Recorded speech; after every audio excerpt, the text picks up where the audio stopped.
Cooperative എഡ്യൂടെക്കിൻ്റെ Kerala financial corporation assistant syllabus oriented ക്ലാസ്സിലേക്ക് സ്വാഗതം. കമ്പനി ലോ മൊഡ്യൂൾ 6 10 മാർക്കിന് അതിൻ്റെ ആദ്യ ഭാഗങ്ങളാണ് ഈ ക്ലാസ്സിൽ ഉൾപ്പെടുത്തിയത്. അതുമായി ബന്ധപ്പെട്ട MCQ ക്വസ്റ്റ്യനുകളും കാണാം.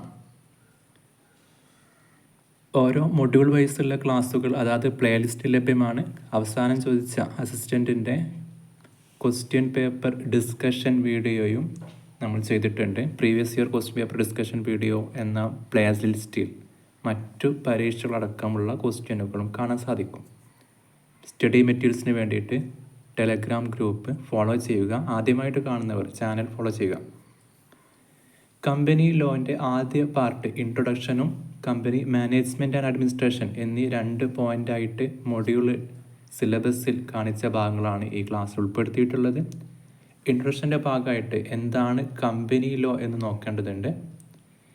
മറ്റുള്ള ലോ പോലെ തന്നെ ഇത് കമ്പനികളുടെ പ്രവർത്തനം നിയന്ത്രിക്കാൻ വേണ്ടിയിട്ട് ക്രിയേഷൻ, റെഗുലേഷൻ, ഡിസൊല്യൂഷൻ, കമ്പനി അതിനുള്ള റെഗുലേറ്ററി സിസ്റ്റത്തിൻ്റെ ഭാഗമായിട്ടാണ് കമ്പനി ലോ വരുന്നത്. ഇന്ത്യയിലെ ഏറ്റവും വലിയ ലോ കൂടിയാണ് കമ്പനി ലോ എന്നത്.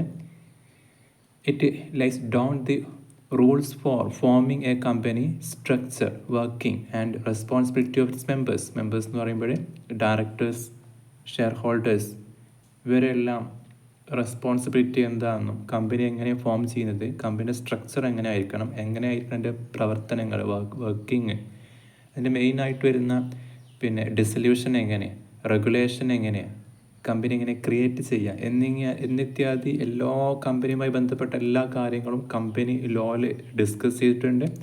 കമ്പനി ലോൻ്റെ മീനിങ് ചോദിച്ചു കഴിഞ്ഞാൽ it's a legal entity. It is a legal entity formed by a group of people to engage in business.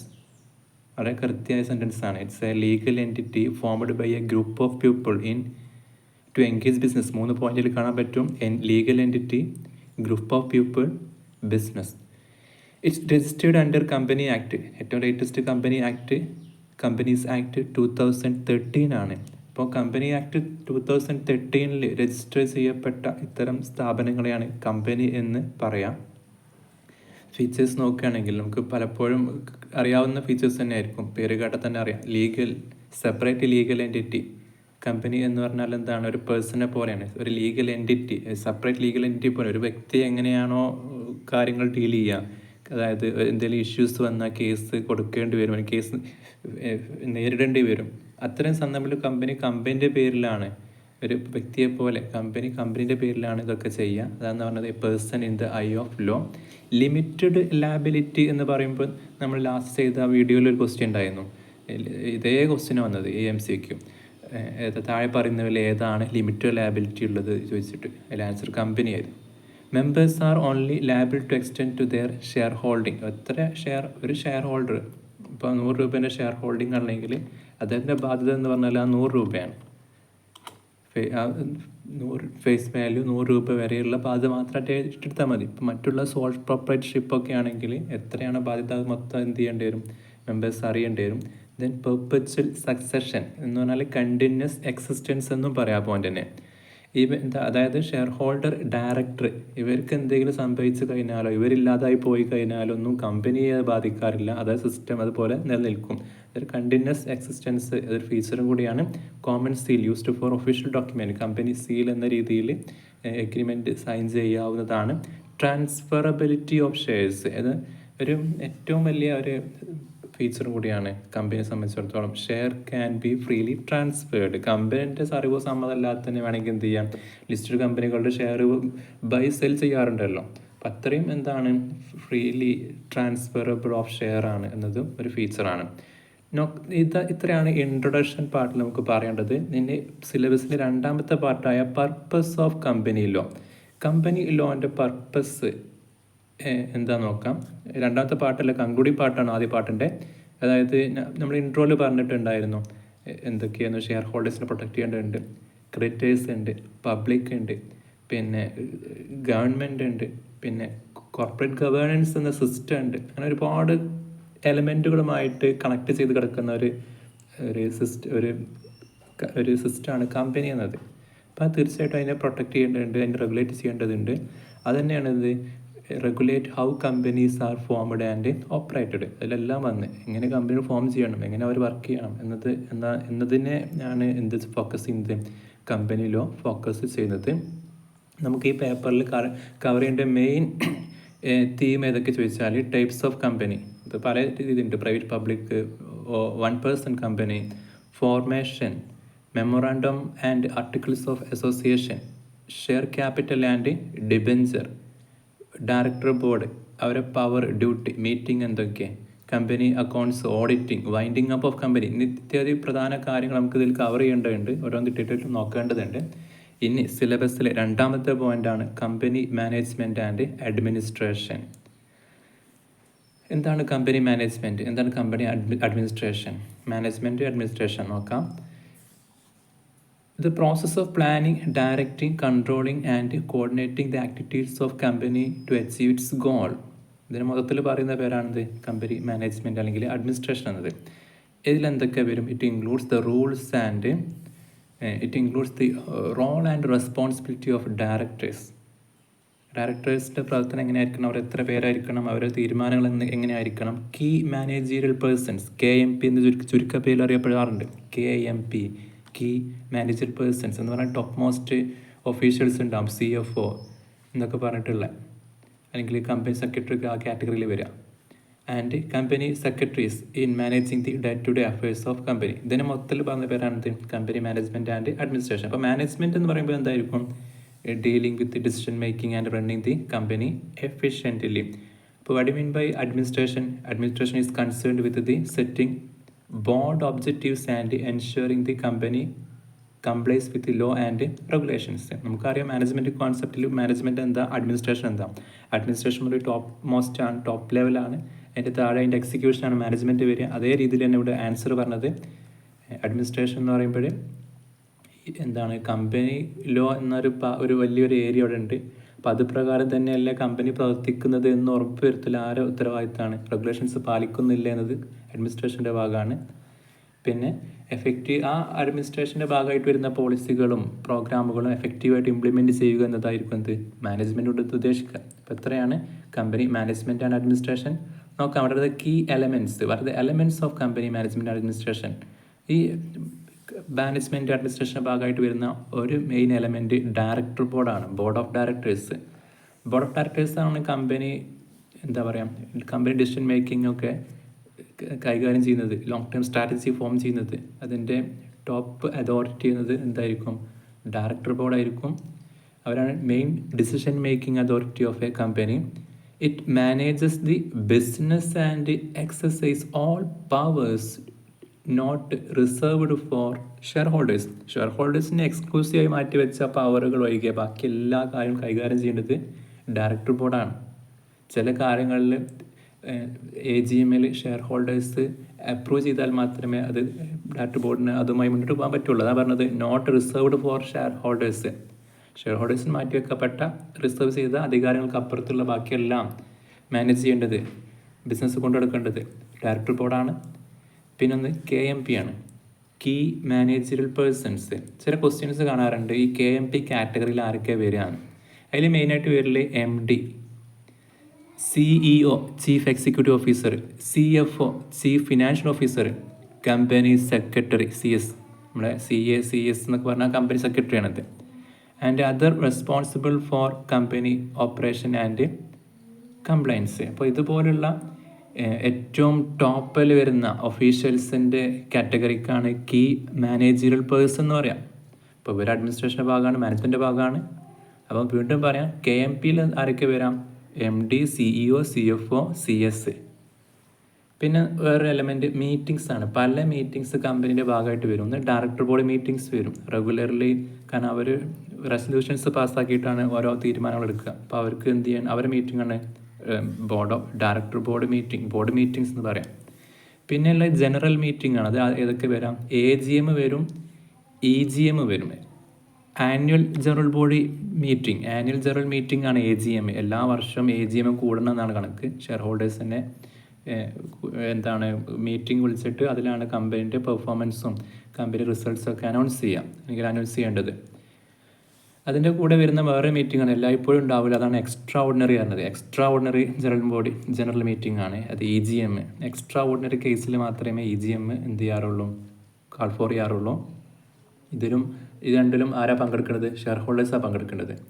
പിന്നെ മീറ്റിങ്ങിൻ്റെ ഭാഗമായിട്ട് നോട്ടീസ് ഉണ്ട്, അജണ്ട, കോറം, മിനിറ്റ്സ് എല്ലാം ഉണ്ട്. അപ്പോൾ ഇതിനൊക്കെ ഓരോ ക്വസ്റ്റ്യൻസ് വരാൻ ചാൻസ് ഉണ്ട്. എന്താണ്, എത്ര ഡേയ്സ് നോട്ടീസാണ് വേണ്ടത്, അജണ്ട എന്ന് പറഞ്ഞാൽ എന്താണ്, കോറം എത്ര ആയിരിക്കണം, AGM എത്ര ആയിരിക്കണം, ഡയറക്ടർ ബോർഡ് മീറ്റിങ്ങിന് എത്ര ആയിരിക്കണം, മിനിറ്റ്സ് എന്നാൽ എന്ത്.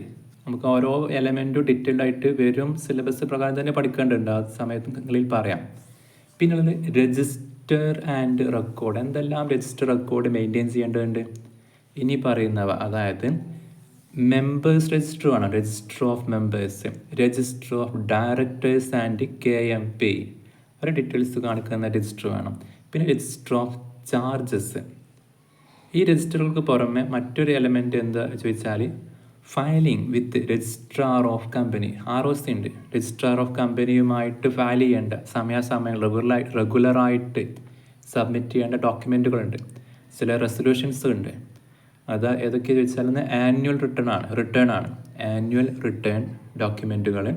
പിന്നെ ഫിനാൻഷ്യൽ സ്റ്റേറ്റ്മെൻറ്റ്, വർഷാവർഷം റിപ്പോർട്ട് ചെയ്യുന്ന ഓട്ടിന് ശേഷം റിപ്പോർട്ട് ചെയ്യുന്ന സ്റ്റേറ്റ്മെൻറ്റുകൾ. പിന്നെ ചേഞ്ചസ് ഇൻ ഡയറക്ടേഴ്സ്, എന്തെങ്കിലും മാറ്റം വരികയാണെങ്കിൽ, രജിസ്റ്റേർഡ് ഓഫീസിൽ ചേഞ്ച് വരികയാണെങ്കിൽ, സ്ഥലം മാറിപ്പോവുകയാണെങ്കിൽ ഇത്തരം ഡോക്യുമെൻറ്റുകളും ROCയിൽ സബ്മിറ്റ് ചെയ്യേണ്ടതുണ്ട്. പിന്നുള്ളത് വേറൊരു എലമെൻറ്റ് കോർപ്പറേറ്റ് ഗവേണൻസ് ആണ്. കോർപ്പറേറ്റ് ഗവേണൻസ് നമുക്ക് ഡീറ്റെയിൽഡ് ആയിട്ട് പഠിക്കേണ്ട വേറൊരു ഏരിയയാണ്. പിന്നെ എന്താ പറയുക, ഒരു സിസ്റ്റം കൂടിയാണ്. അതായത് കമ്പനികൾ ഓണർഷിപ്പ് വേറെയാണ്, ഡയറക്ടേഴ്സ് വേറെയാണ്. ആ ഡയറക്ടേഴ്സാണ് ഇത് മെയിൻറ്റെയിൻ ചെയ്യുന്നത് കമ്പനി. പക്ഷേ യഥാർത്ഥ ഉടമകൾ ആരാണ്, ഇക്വിറ്റി ഷെയർ ഹോൾഡേഴ്സാണ്. അത് വേറെ കൂട്ടറാണ്. അങ്ങനെ 2 ടീമാണ് ഇത് കൈകാര്യം ചെയ്യുന്നത്. യഥാർത്ഥ ഇൻവെസ്റ്റർ അല്ല എന്ത് കമ്പനി കൊണ്ടുപോകുന്നത്. അപ്പോൾ ഷെയർ ഹോൾഡേഴ്സിന് അവരുടെ താല്പര്യം ഉണ്ടാവും, അവർക്ക് വെൽത്ത് ക്രിയേഷൻ, ഡിവിഡൻഡ്, പിന്നെ കമ്പനി ഗ്രോത്ത്, അങ്ങനെ പല എന്തായിരിക്കും ലക്ഷ്യങ്ങളുണ്ടാവുക. പക്ഷെ അതേപോലെ ആവില്ല ഡയറക്ടർ ബോർഡ് കൊണ്ടുപോകുന്ന ലീഡ് ചെയ്യുന്ന കമ്പനിക്ക് ഉണ്ടാവുക. ഡയറക്ടർ ബോർഡിന് എങ്ങനെയും മാക്സിമം റെമ്യൂണറേഷൻ ഉണ്ടാക്കണം, ഷോർട്ട് ടൈമിലെങ്കിലും കമ്പനി ഒന്ന് ഉയർത്തി കൊണ്ടുവരണം, അങ്ങനെ അവരുടേതായ താല്പര്യങ്ങളുണ്ടാവും. ഇപ്പോൾ 2 താല്പര്യം തമ്മിൽ എന്തുണ്ടാവില്ല, മാച്ച് ആവില്ല. അത് തന്നെ അവിടെ എന്തുണ്ടാക്കും, കോൺഫ്ലിക്റ്റ് ഉണ്ടാക്കും, കമ്പനീൻ്റെ പെർഫോമൻസിനെ ബാധിക്കും. അപ്പോൾ അത് ബാധിക്കരുത്. ഈ എല്ലാ കൂട്ടരെയും നേരത്തെ എണ്ണി പറഞ്ഞ പബ്ലിക് ഉണ്ട്, ഗവൺമെൻറ് ഉണ്ട്, ഷെയർ ഹോൾഡേഴ്സ് ഉണ്ട്, ഡയറക്ടേഴ്സ് ഉണ്ട്, എംപ്ലോയീസ് ഉണ്ട്. അപ്പോൾ ഇവർക്കെല്ലാം കോട്ടം തട്ടാത്ത രീതിയിലാണ് ഈ പറയുന്ന കോർപ്പറേറ്റിനെ മുന്നോട്ട് കൊണ്ടുപോകേണ്ടത്.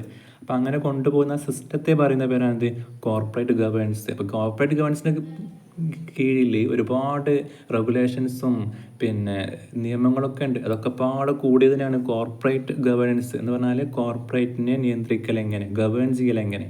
അപ്പോൾ ഏറ്റവും സിമ്പിളായിട്ട് പറഞ്ഞാൽ transparency, fairness and accountability in a company dealings. ഇത്രേ ഉദ്ദേശിക്കുന്നുള്ളൂ കോർപ്പറേറ്റ് ഗവേണൻസ് എന്ന് പറഞ്ഞാൽ. അപ്പോൾ കമ്പനി ഗവേണൻസ് എന്തായിരിക്കണം, കമ്പനിനെ മുന്നോട്ട് കൊണ്ടുപോലെ ട്രാൻസ്പെറൻ്റ് ആയിരിക്കണം, സുതാര്യത ഉണ്ടായിരിക്കണം, ഫെയർനെസ് ആയിരിക്കണം, അക്കൗണ്ടബിലിറ്റി ആണ്, ഉത്തരവാദിത്തം ഉണ്ടാവണം ഇത് കൊണ്ടുപോകുന്നവർക്ക്. അപ്പോൾ അവർ എന്തെങ്കിലും വേണ്ടാത്ത കാര്യങ്ങൾ ചെയ്ത് കഴിഞ്ഞാൽ, എന്തെങ്കിലും കമ്പനിക്കെതിരെ പ്രവർത്തിച്ച് കഴിഞ്ഞാൽ അത് നിയന്ത്രിക്കപ്പെടേണ്ടതുണ്ട്. അതിന് ഫൈന് അതുപോലുള്ള ശിക്ഷാ നടപടികൾ നൽകേണ്ടതുണ്ട്. അത്തരം വകുപ്പുകളൊക്കെ എന്തിൻ്റെ ഭാഗമായിട്ട് വരും, കോർപ്പറേറ്റ് ഗവേണൻസിൻ്റെ ഭാഗമായിട്ട് വരും. അതുകൊണ്ട് തന്നെ it includes compliance with law, ethical standards and best management practice. ഇത് ഇങ്ങനെ റൺ ചെയ്യുന്നത് കൂടിയിട്ട് തന്നെ മുകളിൽ പറഞ്ഞ ട്രാൻസ്പെറൻസി, ഫെയർനെസ്, അക്കൗണ്ടബിലിറ്റി വരുന്നത് കൂടിയിട്ട് തന്നെ അവിടെ എന്തുണ്ടാവും, കംപ്ലൈൻസ് വിത്ത് ലോ ഉണ്ടാവും. കാരണം ഈ വലിയ ആക്റ്റിൽ പറഞ്ഞ കാര്യങ്ങളുമായിട്ട് ഇത് ഒത്തുപോകും. എത്തിക്കൽ സ്റ്റാൻഡേർഡ്സ് ഉണ്ടാകും. പിന്നെ ഒരു ബെസ്റ്റ് മാനേജ്മെൻറ്റ് പ്രാക്ടീസ് നമുക്ക് അവിടെ കാണാനും പറ്റും. അപ്പോൾ അതിന് പറയുന്ന മൊത്തം പേര് തന്നെയാണ് കോർപ്പറേറ്റ് ഗവേണൻസ്. ഏറ്റവും ചുരുക്കി പറഞ്ഞാൽ ഷെയർ ഹോൾഡേഴ്സിൻ്റെ താല്പര്യം സംരക്ഷിക്കുക എന്നതായിരിക്കും കോർപ്പറേറ്റ് ഗവേണൻസിൻ്റെ മെയിൻ ലക്ഷ്യം. അതിന് വേണ്ടിയിട്ട് അവർ ഒരുപാട് റെഗുലേഷൻസ് ഉണ്ട്. ലിസ്റ്റിംഗ് എങ്ങനെ ആയിരിക്കണം, ഓഡിറ്റിംഗ് എങ്ങനെ ആയിരിക്കണം, പിന്നെ ഡയറക്ടർ ബോർഡിൽ എത്ര ആളുകൾ വേണം, അവരുടെ തീരുമാനം എന്തായിരിക്കണം, റെസൊല്യൂഷൻസ് എന്തായിരിക്കണം, പിന്നെ ഏതെല്ലാം രീതിയിൽ സർക്കാരിന് ഇവിടെ ഇടപെടാൻ പറ്റും ഇത്യാദി പറയുന്ന മൊത്തത്തിലുള്ള കോഡിനെയാണ് കോർപ്പറേറ്റ് ഗവേണൻസ് എന്ന് പറയാം. ഇനി നമുക്ക് നോക്കേണ്ടത് importance of company management administration. Conclude ചെയ്യുകയാണ് ഈ പാർട്ട്. കാരണം മാനേജ്മെൻറ്റ് അഡ്മിനിസ്ട്രേഷൻ്റെ ഇമ്പോർട്ടൻ്റ് എന്താ, ensure smooth functioning of the company promote legal and ethical compliance, build trust among shareholders, helps in efficient decision making and strategic planning. ഇനി ഇതിൽ പറയേണ്ടത് MCQ ആണ്. ഇതുവരെ പറഞ്ഞതുമായി ബന്ധപ്പെട്ട MCQ ക്വസ്റ്റ്യനുകളാണ്. Which of the following is a characteristics of a company? Unlimited liability ഒരു character അല്ല, ലിമിറ്റഡ് ലാബിലിറ്റി ആണ്. നോ സെപ്പറേറ്റ് ലീഗൽ എൻറ്റിറ്റി, എന്താ പറയുക, പിന്നെ സെപ്പറേറ്റ് ലീഗൽ എൻറ്റിറ്റി ആണല്ലോ എൻ്റെ ആൻസർ ശരിക്കും വരേണ്ടത് അല്ലേ? നോ അല്ല. പെർപ്പച്വൽ സക്സഷൻ ഒരു ആൻസറാണ്, കാരണം ഒരു കണ്ടിന്യൂസ് എക്സിസ്റ്റൻസ് ഒരു ഫീച്ചറാണ്. നോ ട്രാൻസ്ഫറബിലിറ്റി അല്ലല്ലോ, ട്രാൻസ്ഫർ എന്നല്ല പറഞ്ഞത്, അപ്പോൾ സി ആണ് answer. Next, a company is created by, ഒരു പാർട്ണർഷിപ്പ് ഡീഡിലൂടെയാണോ? അല്ല. രജിസ്റ്റർ അണ്ടർ ദി കമ്പനീസ് ആക്ടിലൂടെയാണോ? ആണ് അല്ലെ. കമ്പനീസ് ആക്ട് 2013 പ്രകാരമാണ് കമ്പനികൾ എന്ത് ചെയ്യുക, രജിസ്റ്റർ ചെയ്യുക. അങ്ങനെ രജിസ്റ്റർ ചെയ്ത സ്ഥാപനങ്ങളെ കമ്പനി എന്ന് പറയുക എന്ന് പറഞ്ഞല്ലോ. And agreement between two individual അല്ല, ഗവൺമെൻറ് ഓർഡറും അല്ല. പിന്നെ which of the following is ensure that A company exist independently from it's members? Members വേറെ കമ്പനി വേറെ എന്നതിനെ ഇൻഡിക്കേറ്റ് ചെയ്യുന്ന ഒരു ഫീച്ചർ ഉണ്ടായതാണ്. ലിമിറ്റഡ് ലാബിലിറ്റി ആണോ? അല്ല. കോമൺ സീലോ അല്ല. സെപ്പറേറ്റ് ലീഗൽ എൻറ്റിറ്റി എന്നതാണ് കേട്ടോ. സെപ്പറേറ്റ് ലീഗൽ എൻറ്റിറ്റി അത് വേറെ തന്നെയാണ്. ഓണേഴ്സ് വേറെ, ഡയറക്ടർമാർ വേറെ, അല്ലെങ്കിൽ അതൊരു വേറെ വ്യക്തിയെ പോലെ തന്നെയാണ് എന്നത് സൂചിപ്പിക്കുന്ന ഫീച്ചറാണ് സെപ്പറേറ്റ് ലീഗൽ എൻറ്റിറ്റി. പിന്നെ maximum number of members in A private company ഉണ്ട്, പബ്ലിക് കമ്പനി ഉണ്ട്, വൺ മാൻ കമ്പനി ഉണ്ട്. അപ്പോൾ ഓരോന്നിനും മെമ്പേഴ്സിൽ മാറ്റേണ്ട എണ്ണത്തിൽ നമുക്ക് അതത് സമയത്ത് പറയാം. മാക്സിമം മെമ്പേഴ്സ് പ്രൈവറ്റ് കമ്പനിക്ക് 200 ആണ്, 200 ആണ്. പിന്നെ the document that define the initial rules of a company is called കമ്പനീൻ്റെ ഇൻറ്റേർണൽ റൂൾ ആട്ടോ. ഇൻറ്റേർണൽ റൂൾ ഉണ്ട്, എക്സ്റ്റേണൽ റൂൾ ഉണ്ട്. ഇൻറ്റേർണൽ റൂൾ എപ്പോഴും എന്തായിരിക്കും? ആർട്ടിക്കിൾസ് ഓഫ് അസോസിയേഷൻ ആയിരിക്കും, എക്സ്റ്റേണൽ മെമ്മോറാണ്ടം ഓഫ് അസോസിയേഷനും ആയിരിക്കും. രണ്ടും പോയിന്റ് കൺഫ്യൂഷൻ ഉണ്ടാക്കാറുണ്ട്. ഇൻറ്റേർണൽ റൂളിൽ ഡീൽ ചെയ്ത് അല്ലെങ്കിൽ അതൊക്കെ എഴുതി വെച്ച ഡോക്യുമെൻ്റ് ആണ് എന്ത്? ആർട്ടിക്കിൾസ് ഓഫ് അസോസിയേഷന്.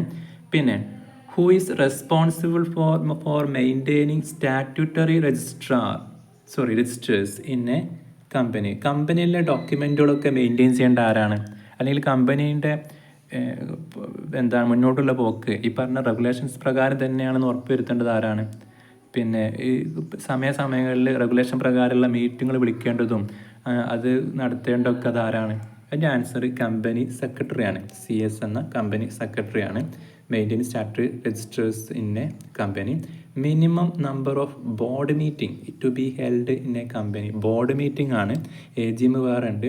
പിന്നെ അതിനൊക്കെ ഒരു നമ്പർ ഉണ്ട്, എത്ര വിളിക്കണം, എത്ര അതിൻ്റെ കാലാവധി എത്ര, ഒരു മീറ്റിംഗ് കഴിഞ്ഞ് അടുത്ത മീറ്റിങ്ങിലുള്ള ഗ്യാപ്പ് എത്ര, അതിൻ്റെ കോർ എത്രയൊക്കെ പഠിക്കേണ്ടതുണ്ട്, ഒക്കെ ചോദിക്കാറുണ്ട്. ബോർഡ് മീറ്റിങ്ങിൻ്റെ മിനിമം നമ്പർ എന്നത് ഇവിടെ ആൻസർ 4 ആണ്. കമ്പനി ആയിട്ട് 2013 പ്രകാരം ഒരു വർഷത്തിൽ 4 മീറ്റിംഗെങ്കിലും വിളിക്കണം എന്നാണ് കണക്ക്. പിന്നെ അത് annual general meeting AGM must be held within how many months from the end of financial year? ഒരു ഫിനാൻഷ്യൽ ഇയർ കഴിഞ്ഞാൽ എത്ര മാസത്തിനകമാണ് AGM വിളിക്കേണ്ടത്? ഇത് 9 months ആണ് ആൻസർ. പിന്നെന്ത് notice period four A board meeting. ഒരു ബോർഡ് മീറ്റിംഗ് വിളിക്കണമെങ്കിൽ എത്ര ദിവസം മുമ്പ് നോട്ടീസ് കൊടുക്കണം? ബോർഡ് മീറ്റിങ്ങിൻ്റെ നോട്ടീസ് പീരീഡും പിന്നെ AGM നോട്ടീസ് പീരീഡൊക്കെ വ്യത്യാസമുണ്ട്. ബോർഡ് മീറ്റിങ്ങിൻ്റെ കേസിൽ അത് 7 days ആണ്. പിന്നുള്ളത് top managerial person responsible for overseeing the finance of a company is. ഫിനാൻസുമായി ബന്ധപ്പെട്ട ഏറ്റവും ടോപ്പിൽ വരുന്ന KMPയിൽ വരുന്ന മാനേജീരിയൽ പേഴ്സൺ ആരാണ്? ഇപ്പോൾ ഫിനാൻസ് എന്നൊരു കീവേഡ് ഉള്ളതുകൊണ്ട് തന്നെ ഫിനാൻസുമായി ബന്ധപ്പെട്ട് COO അല്ല, CEO അല്ല, CFO ആയിരിക്കും. ചീഫ് ഫിനാൻഷ്യൽ ഓഫീസർ, അല്ലാതെ എന്തല്ല MD അല്ല. ഇവിടെ റെസ്പോൺസിബിലിറ്റി ഏറ്റവും കൂടുതലായിട്ട് വരല് കമ്പനീൻ്റെ കേസിൽ CFOക്ക് തന്നെയാണ്. ഇത്രയും ക്വസ്റ്റ്യൻസാണ് നമ്മൾ ഈ വീഡിയോയിൽ ഉൾപ്പെടുത്തിയത്. ബാക്കിയുള്ള മൊഡ്യൂളുകളും പിന്നെ ഇതിൻ്റെ ബാക്കിയുള്ള ക്ലാസ്സുകളും നമുക്ക് തുടരാം. മുൻ ക്ലാസ്സുകളുടെ നോട്ടുകൾ ടെലഗ്രാം ഗ്രൂപ്പിൽ ലഭ്യമാണ്. Thanks for watching.